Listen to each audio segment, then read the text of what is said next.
మన కంప్యూటర్స్‌లో 0 లేదా 1 ఆ రెండిట్లో ఏదో ఒకటి అవుతుంది. అదే ఆ 2 ఒకసారే అవుతే ఎలాగుంటుంది? అదే క్వాంటమ్ కంప్యూటింగ్. ఇప్పుడు 0, 1 అంటే 0 అంటే ఆఫ్ అని, 1 అంటే ఆన్ అని. ఈ 2 కలిసేదే క్వాంటమ్ కంప్యూటింగ్. ఇది సాధారణంగా బిట్స్ కాదు. దీన్ని క్యూబిక్స్ అని పిలుస్తారు. ఈ క్యూబిక్స్‌లో ఏమవుతుందంటే 0 మరియు 1 2 ఒకేసారి అవ్వగలదు. అందుకనే దీన్ని సూపర్ పొజిషన్ అని కూడా అంటారు. మరి 2 క్యూబిక్స్ కలిస్తే యాంటాంగిల్ అవుతుంది. ఈ యాంటాంగిల్ మారడం వల్ల ఒకదాని మార్పు ఇంకోటి వెంటనే దాని ఎఫెక్ట్ చూపిస్తుంది. ఇలా ఈ క్వాంటమ్ కంప్యూటింగ్ అనేది కొన్ని లక్షల లెక్కలని సాధ్యంగా చేయగలదు. సూపర్ కంప్యూటర్స్ కూడా సాధ్యం కానిది క్వాంటమ్ కంప్యూటింగ్ చేస్తుంది. ఈ కంప్యూటింగ్ అనేది ఇంకా ప్రారంభం దశలోనే ఉంది.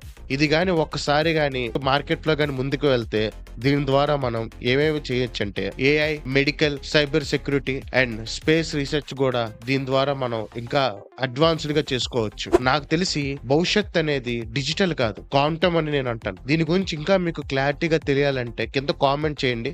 నేను లాంగ్ వీడియో చేస్తాను. వివరంగా ఈ క్వాంటమ్ కంప్యూటింగ్ గురించి అసలు ఎలా వర్క్ అవుతుందని మీకు ఎక్స్‌ప్లెయిన్ చేయడానికి నేను ఇంకా లాంగ్ వీడియో చేసి మీకు పెడతాను. కింద కామెంట్ చేయడం మాత్రం మర్చిపోకండి.